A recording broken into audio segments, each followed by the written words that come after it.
TVS পডকাস্টে আপনাদের স্বাগত জানাচ্ছি। আমি শাওন হাসনাত। আজ আমরা কথা বলবো নিত্যপণ্যের বাজার নিয়ে। বাজারে নিত্যপণ্যের দামে কোনো সুখবর নেই। বেশিরভাগ সবজির দাম ৮০ টাকার উপরে। দেশি ডাল ও আদার দাম কেজিতে বেড়েছে ২০ টাকা। ডিমের ডজন এখন বিক্রি হচ্ছে ১৫০ টাকায়। আগে বেড়ে থাকা চালের দামও কমেনি। আর পেঁয়াজের দাম তো আগের মতোই ঊর্ধ্বমুখী। বেড়েছে মাছ ও মুরগির মাংসের দামও। নিত্যপণ্যের বাজার হঠাৎ কেন ঊর্ধ্বমুখী, এই বিষয়ে কথা বলতে আমাদের সঙ্গে যোগ দিয়েছেন কনজিউমার অ্যাসোসিয়েশন অব বাংলাদেশ ক্যাবের সহসভাপতি এস.এম. নাজির হোসেন। জনাব নাজির হোসেন, আপনাকে স্বাগত জানাচ্ছি। জি। আমি একটু শুরুতে আপনার কাছে জানতে চাই, আমরা নিত্যপণ্যের বাজারে হঠাৎ একটু ঊর্ধ্বমুখিতা দেখতে পাচ্ছি। আপনাদের অবজারভেশন কি? আমরা দীর্ঘদিন ধরে দেখে আসছি নিত্য প্রয়োজনীয় ভোগ্য পণ্যের দাম ঊর্ধ্বমুখী, এবং এই ঊর্ধ্বমুখী দামের মধ্যে চালের বাজারটা দীর্ঘদিন ধরে কিন্তু বেশি হয়ে আছে। চালের বাইরে অন্যান্য যে পণ্যগুলি আমরা দেখছি, পেঁয়াজ, পোলট্রি, ডিম, মসুর ডাল, এরকম যে আইটেমগুলি আমাদের দরকার, এবং সবজির যে আইটেমগুলি আছে প্রতিটা সবজিরই কিন্তু ৮০ টাকার নিচে নাই। এরকম মানুষের নিত্য প্রয়োজনীয় যে সমস্ত ভোগ্য পণ্যগুলি আছে সবগুলির দামই কিন্তু মানুষের নাগালের বাইরে। তো এই নাগালের বাইরে হবার কারণে আসলে জীবন জীবিকা নির্বাহ করা অনেক সময় কঠিন হয়ে যাচ্ছে। এটার কারণ আমরা দেখছি খুব সম্প্রতি আমাদের পরিসংখ্যান ব্যুরো যে তথ্য বের করেছে মূল্যস্ফীতি নিয়ে, তারা দেখা গেল যে মূল্যস্ফীতি গত মাসের তুলনায় এই মাসে আর একটু বেড়েছে। বিশেষ করে খাদ্য মূল্যস্ফীতির সংখ্যাটি হারটি বেড়েছে। তো এটা মধ্যখানে একটু কমতে দিকে ছিল, কিন্তু আবার নতুন করে গত মাসে এটা আবার বেড়েছে। তো এই যে ধরেন প্রতিটা নিত্য প্রয়োজনীয় ভোগ্য পণ্যের দাম বাড়ার কারণে আমরা মনে করছি যে আসলে এখানে মানুষের ক্রয় ক্ষমতা কমে যাচ্ছে, এবং একই সাথে মূল্যস্ফীতির হারটাও কিন্তু বাড়তেছে। এই বাড়তি মূল্যস্ফীতি বা এই বাড়তি নিত্যপণ্যের দাম এই বেড়ে যাওয়া, এটা আসলে বিশেষ করে যারা ফিক্সড ইনকামের মানুষ, আমি যদি বলি মধ্যবিত্ত এবং নিম্ন মধ্যবিত্ত, তাদের উপর আসলে কি প্রভাব ফেলছে? আপনাদের রিপোর্ট বা আপনাদের অবজারভেশন কি বলছে?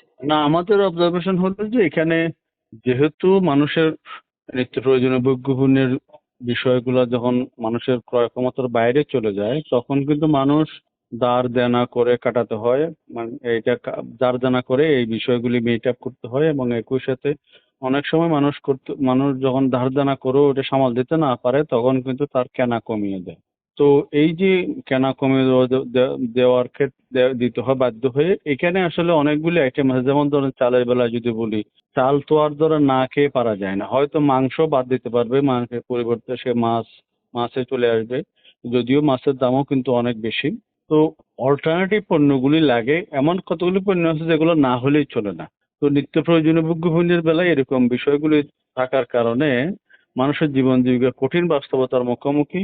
মানুষ ধারে দানাতে যেরকম কষ্ট পাচ্ছে, ধারে দানা করে চালাতে হচ্ছে, আবার অনেককে কম খেয়ে অথবা কম দামি পণ্য খেয়ে মানুষকে জীবন জীবিকা নির্বাহ করতে হচ্ছে।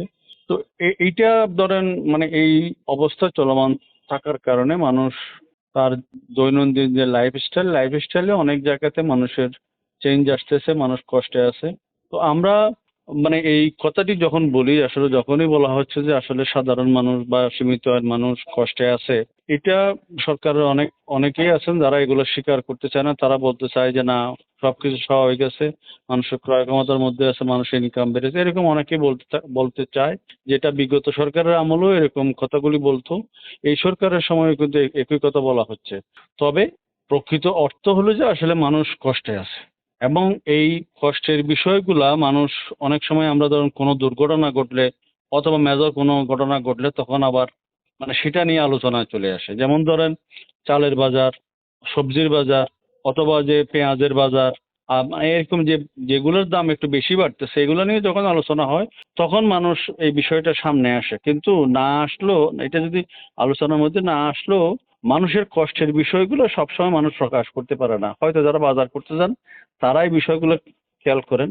আর আমরা যারা এই নিত্য প্রয়োজনীয় ভোগ্য পণ্যের বাজার প্রতিনিয়ত আমরা পর্যবেক্ষণে রাখি, মনিটরিং এর মধ্যে রাখি, আমরা কিন্তু প্রতিনিয়ত এই বিষয়গুলি দেখে আসছি যে মানুষের কষ্টের সীমানা প্রতিনিয়তই বাড়তেছে। একটা বিষয় আমি যদি আপনার কাছে জানতে চাই, আমরা কিন্তু বিশ্ববাজারেও দাম খুব ঊর্ধ্বমুখী দেখছি না।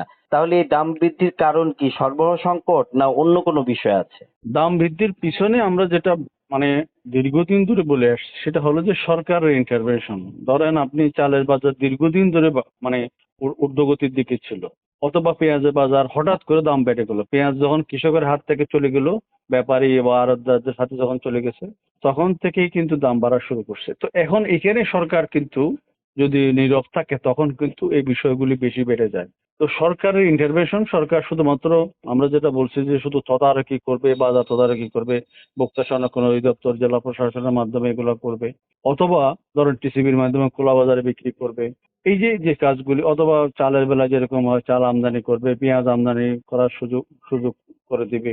এরকম কাজগুলি যখন হবে না, যখন সরকার নীরব থাকবে, তখন স্বাভাবিক আছে বলবে, তখন কিন্তু ব্যবসায়ীরা আশকারা পেয়ে যায়। তো ব্যবসায়ীরা যখনই আশকারা পেয়ে যায় তখন তারা এক একটা পণ্য নিয়ে এরকম কৃত্রিম সংকট তৈরি করতে থাকে। এখন যে আমাদের নিত্য প্রয়োজনীয় ভোগ্যপণ্যের যে ঊর্ধ্বগতি, সেটা কিন্তু সরকারের নজরদারি না করারই, অথবা সরকারের ইন্টারভেনশন না থাকার ফলে এগুলো হচ্ছে। চালের বাজারের কথা যদি আমি যদি বলি যে বিশ্বে কিন্তু চালের বাজার সব জায়গাতে কিন্তু নিম্নমুখী। সোয়াবিন তেলের দাম নিম্নমুখী, যদিও বাংলাদেশে কয়েকদিন আগে পাম তেলের যে আছে সেটাকে 19 টাকা কমিয়েছেন। আমরা দেখছি যে এটা খুচরা পর্যায়ে এটা এখনো কিন্তু বাস্তবায়ন হয় নাই। তো এই যে যেমন ধরেন, তো বাস্তবায়ন হয় নাই, সরকার 19 টাকা কমাইলো, তারপরে যদি না মানে সরকার কোনো ধরনের ইন্টারভেনশন না করে, যারা এগুলোর সাথে মানে জড়িত তাদের বিরুদ্ধে ব্যবস্থা না নেয়, তখন কিন্তু তারা আরো বেপরোয়া হয়ে যায়। যেমন ধরেন পেঁয়াজ, পেঁয়াজ যখনই হঠাৎ করে কৃষকের হাত থেকে যখন ব্যাপারীর হাতে অথবা কমিশনারদের হাতে যখন চলে গেছে, তখন মানে 20 টাকা 30 টাকা পর্যন্ত পার কেজিতে বেড়ে গেছে। এই কাল পরশু দিকে, বিগত কাল পরশুর দিকে যখনই উপদেষ্টা বললেন যে পেঁয়াজ আমদানি করা হবে ভারত থেকে, তারপরে দেখা গেল আবার 10 টাকা কমে গেছে। তো এই যে যেমন ধরেন এখন যারা এগুলো করছে, তাদের বিরুদ্ধে আসলে মানে সত্যিকার অর্থে কোনো ব্যবস্থা না নেওয়ার কারণে প্রতিনিয়ত কিন্তু এই নিত্য প্রয়োজনীয় ভোগ্যপণ্যের বাজারটা কিন্তু মানুষের নাগালের বাইরে চলে যাচ্ছে। এবং এই বেপরোয়া যারা অপকর্ম করছে, সিন্ডিকেট করছে অথবা সংকট তৈরি করছে, তারা কিন্তু লালিত পালিত হয়ে তারা অনেকেই কর্পোরেটের মতো অবস্থানে চলে যাচ্ছে। তো তারা যেহেতু প্রতিনিয়ত এরকম সংকট তৈরি করে অতি মুনাফা করতে পারছে, তারা প্রতিটা সময় কোনো না কোনো পণ্য নিয়ে এভাবে খেলে মানুষের মানে পকেট কাটতেছে এবং সরকারের দিকে নীরব ভূমিকা পালন করছে। আপনি সিন্ডিকেটের কথা বললেন। আমরা বিগত সরকারের সময় এই সিন্ডিকেটের বিষয়টি অনেক শুনতাম। সরকারের পক্ষ থেকে এটি অস্বীকার করা হতো, আবার স্বীকার করা হতো। এটা নিয়ে একটা ধোঁয়াশা ছিল। বর্তমান সরকারের সময় এই সিন্ডিকেট কতটা সক্রিয় এবং এই সিন্ডিকেট আসলে দাম বৃদ্ধির ক্ষেত্রে কতটা ভূমিকা রাখে বলে আপনি জানেন? না, আমরা যেটা দেখছি সিন্ডিকেট, বিগত সরকারের সময় আমরা সিন্ডিকেট নিয়ে কথা বলেছি, কিন্তু সরকার স্বীকার করতে চায় নাই। কিন্তু আমরা যেটা দেখছি আসলে সিন্ডিকেট কোনো জায়গাতে কোনো সময় সিন্ডিকেটের মানে হাতছানি অথবা সিন্ডিকেটের কারসাজি এটা কোনো সময় বন্ধ ছিল না। একটা হয়েছে যে সিন্ডিকেটের চেহারা পরিবর্তন হচ্ছে, সিন্ডিকেটের পোশাক পরিবর্তন হচ্ছে, কিন্তু সিন্ডিকেটের কাজ কিন্তু করে গেছে। এটার মূল কারণ হলো যে যারা সিন্ডিকেট করছে আইন প্রয়োগকারী সংস্থা অথবা গণমাধ্যমের অনেকগুলো প্রতিবেদনের মাধ্যমে চিহ্নিত হওয়ার পরে বিগত সরকার যেরকম এদের বিরুদ্ধে কোনো ব্যবস্থা নেয় নাই, বর্তমান অন্তর্বর্তীকালীন সরকারের সময়ও এরকম মিডিয়ার মাধ্যমে অনেক সিন্ডিকেটের নাম আসছে, কিন্তু আইন প্রয়োগকারী সংস্থা অথবা সরকারের কোনো কর্তৃপক্ষের কেউ তাদের বিরুদ্ধে ব্যবস্থা না নেওয়ার কারণে সিন্ডিকেটরা অনেক বেশি বেপরোয়া, যার কারণে সিন্ডিকেটের কারসাজি কোনো সময় বন্ধ হয় নাই। অধিকন্তু আমরা দেখছি যে সিন্ডিকেট আগে যেভাবে লালিত পালিত হয়ে আসছে, বর্তমানে একই দ্বারাই কিন্তু লালিত পালিত হয়ে আসছে। এবং তারা কিন্তু তাদের যে অপকর্ম, তাদের যে সংকট তৈরি করা, এগুলো চালিয়ে যাচ্ছে, যেটার কারণে নিত্য প্রয়োজনীয় ভোগ্যপণ্যের প্রতিটা আইটেম মানে শুধু চাল ডাল বা সবজি এটা নয়, সবগুলি আইটেম নিয়ে তারা কিন্তু প্রতিনিয়ত খেলেই যাচ্ছেন। এবং আমরা ভোক্তারা প্রতিনিয়ত তাদের আমাদের যে বাজারের যে ক্রয় ক্ষমতা, এটা কিন্তু প্রতিনিয়ত আমরা হারিয়ে ফেলতেছি। একদিকে মানুষের কর্মসংস্থান কমে যাচ্ছে, মানুষ চাকরি বাকরি হারাচ্ছে, অন্যদিকে তার খরচের পাল্লা বেড়ে যাচ্ছে। আর সিন্ডিকেট প্রতিনিয়ত কিন্তু তার যে কারসাজিগুলো মানে করা দরকার ছিল, করে আসতেছিল, এগুলো কিন্তু তারা করে যাচ্ছে। তো সিন্ডিকেট কোনো সময় থেমে ছিল না। মধ্যখানে 5ই আগস্ট, বিগত বছরের 5ই আগস্টের পরে হয়তো কিছুদিন আমরা দেখছি যে কিছু জায়গায় সিন্ডিকেটের কারসাজি কিছুটা কম ছিল বা বন্ধ ছিল সাময়িকভাবে, কিন্তু কয়দিন পরে আবার তারা তাদের আসল রূপে চলে আসছে। সিন্ডিকেট প্রতিরোধের উপায় কি বলে আপনি মনে করেন? বা নিত্যপণ্যের বাজারে জিনিসপত্রের দাম কমিয়ে সাধারণের ক্রয় ক্ষমতা আবার ফিরিয়ে আনার উপায় কি বলে আপনি মনে করেন? আমরা যেটা বারবার বলে আসছি, এই সরকার ধরেন একটা সংস্কারের কথা বলে কিন্তু দায়িত্ব গ্রহণ করেছেন। আমাদের প্রচন্ড একটা বিশ্বাস ছিল যে একটা সংস্কার তৈরি হবে, একটা সংস্কার হবে। নিত্য প্রয়োজনীয় অনেকগুলি সংস্কার কমিশন করলেও কিন্তু নিত্য প্রয়োজনীয় ভোগ্যপণ্যের বাজার অথবা বাজার ব্যবস্থাপনা নিয়ে ওনারা কোনো ধরনের কমিশন তৈরি করে নাই, অথবা এই বিষয়গুলি পর্যালোচনা করার জন্য কোনো ব্যবস্থা নেয় নাই। ইভেন এই ক্ষেত্রে যারা স্টেক হোল্ডার তাদের সাথে কোনো আলোচনাও করে নাই। তো সেই ক্ষেত্রে আমরা যেটা বলতে চাই যে আসলে যদিও সরকারের উপর আমাদের প্রচন্ড রকম একটা বিশ্বাস ছিল যে এই ধরনের সংস্কার হবে বা এখানে একটা পরিবর্তন আসবে, তো সেক্ষেত্রে সেই ধরনের কোনো দৃশ্যমান কোনো অগ্রগতি আমরা দেখিনি। এখন এখানে আমরা বিগত সময়ের মতো আমাদের এখানেও বক্তব্য একটাই, সেটা হলো যে আইনের যথাযথ প্রয়োগ। যারা অপরাধ করবে, যারা সিন্ডিকেট করবে, যারা কারসাজি করবে, যারা মানুষের পকেট কাটবে, তাদের বিরুদ্ধে তাদের দলীয় দৃষ্টিভঙ্গি থেকে দলীয় পরিচয় বিবেচনা না করে তাদের বিরুদ্ধে যদি আইনের যথাযথ প্রয়োগটা হয়, তাহলে কিন্তু আজকে এই যে সিন্ডিকেটের কথা আমরা বিগত 15 বছর 16 বছর ধরে বলে আসতেছি, সেই বক্তব্যটা আবার নতুন করে বলা লাগতো না। তো এখন বাংলাদেশের আইন আছে কিন্তু আইনের প্রয়োগ হয় না। আপনি নিশ্চয়ই জানেন যে একটা প্রতিযোগিতা কমিশন আছে। আমাদের অনেকগুলি পণ্য আছে, বড় কয়েকটি কর্পোরেট গ্রুপই তারা আমদানি করে, তারা নিয়ন্ত্রণ করে, তারা কিন্তু দাম নির্ধারণ করে, তারাই সবকিছু করতেছে। কিন্তু প্রতিযোগিতা কমিশন বলেন, সরকারের অন্য কোনো কর্তৃপক্ষ আছে, তারা বলেন, কেউ কিন্তু এখানে কোনো ধরনের কোনো হস্তক্ষেপ করে না। এই হস্তক্ষেপ না করার কারণে আজকে সিন্ডিকেটের কারসাজিটা কিন্তু প্রাতিষ্ঠানিকীকরণ রূপ পেয়ে গেছে। তো এই জন্য আইনের প্রয়োগটা আমরা অনেক বেশি মনে করি যে এখানে প্রয়োগ করা দরকার। এবং একই সাথে এই যে যেমন ধরেন বাজার তদারকির ক্ষেত্রে আমরা যখনই বলি বাজার তদারকি বললেই বলা হয় যে খুচরা বাজারে তদারকি। আসলে খুচরা বাজারে তদারকি করে এখান থেকে কোনো ধরনের ফল পাওয়া যাবে না।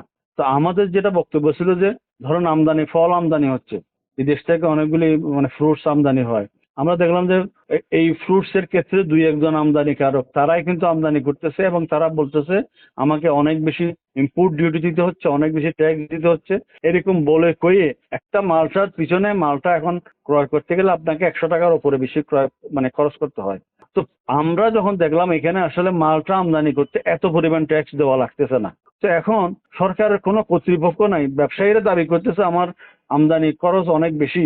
কোনো কর্তৃপক্ষ নাই যে তারা বিষয়গুলো খতিয়ে দেখবে আসলে কত টাকা তার আমদানি খরচ, তার ইম্পোর্ট ডিউটি, তার এলসি প্রাইস কত, তার আদার কস্ট কত, কি পরিমাণ খরচ পড়বে, এটা দেখার মতো কেউ নাই।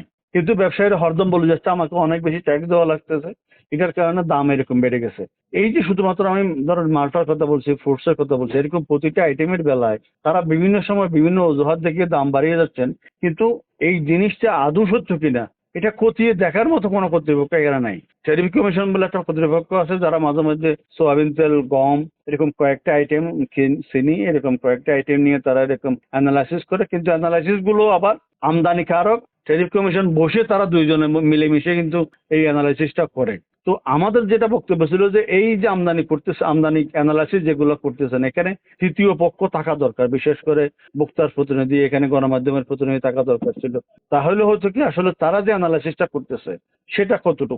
যেমন ধরেন সোয়াবিন তেলের দাম দীর্ঘদিন ধরে কিন্তু নিম্নমুখী ছিল, এখন হঠাৎ করে কিছু কিছু একটুখানি বাড়ছে। তো তারা যেটা করে যে যেই সময়টা বাড়ে ওই সময়টা দিয়ে ট্যারিফ কমিশনের অ্যানালাইসিস গুলো করে, কিন্তু যেই সময় কমে ওই সময় ওই প্রাইসের দামটা কিন্তু হাইট করে। তো এই যে হাইট করে বাড়তি দামটা দিয়ে অ্যানালাইসিস করলে দামটা বাড়তি দেখা যায়, কিন্তু গ্লোবাল মার্কেটের দাম অনেক অনেক কম, সেই বিষয়টা কিন্তু এখানে আলোচনায় আসে না। তো ওই জন্য ওই বিষয়গুলো আলোচনায় আসা উচিত যে আসলে যখন দাম কমবে সেই বিষয়টা আলোচনায় আসা উচিত, এবং অ্যানালাইসিসটা একদম নিরপেক্ষ দৃষ্টিতে হওয়ার জন্য এখানে তৃতীয় পক্ষের অন্তর্ভুক্তির কথা আমরা দীর্ঘদিন ধরে বলতেছি, কিন্তু সেখানে আমরা কোনোভাবে এটার পরিবর্তন ঘটাতে পারি নাই। যখন এই ক্রাইসিস হয় তখন সরকার ব্যবসায়ীদের সাথে বসে। আমরা যেটা বারবার বলছি, এখানে সরকার যদি শুধুমাত্র ব্যবসায়ীদের সাথে বসে তাহলে কিন্তু তারা এক ধরনের একতরফা তথ্য পাবে। এখানে যদি বক্তার প্রতিনিধি থাকে, গণমাধ্যমের প্রতিনিধিরা থাকে, আদার স্টেক হোল্ডার যারা থাকে তারাও যদি থাকে, তাহলে কিন্তু সরকার সবার মতামত নিয়ে একটা সিদ্ধান্ত উপনীত হতে পারে, একটা তাহলে সামগ্রিক কিন্তু চিত্র পাবে। সামগ্রিক চিত্র নিয়ে আসতে পারে। এই জিনিসগুলো কিন্তু আমরা এখনো পরিবর্তন ঘটাতে পারি না। এটা হলেই নিত্য প্রয়োজনীয় ভোগ্যপণ্যের বাজারে একটা সুশাসন চলে আসবে এবং সবার একটা মতামতের ভিত্তিতে যখন এই সিদ্ধান্তটি গ্রহণ করা হবে তখন সবার জন্য একটা উপযোগী পরিবেশ তৈরি হবে। তো সরকার যদি কোনো কর্তৃপক্ষকে খুশি করার জন্য চেষ্টা করে তাহলে সিদ্ধান্তগুলো তাদের পক্ষে যাবে। এখন আমরা দেখছি যে বিগত সরকার যেরকম কিছু মুষ্টিমেয় ব্যবসায়ীকে সুবিধা দেওয়ার জন্য তারা চেষ্টা করতেছিল, সেই ধারাটি এখনো বহমান আছে, এটা কিন্তু পরিবর্তন হয় নাই। পরিবর্তন না হওয়ার কারণে আগের সময় যেরকম অস্থিরতা নিত্য প্রয়োজনীয় ভোগ্যপণ্য নিয়েছিল এখনো ঠিক সেম অবস্থা থেকে গেছে।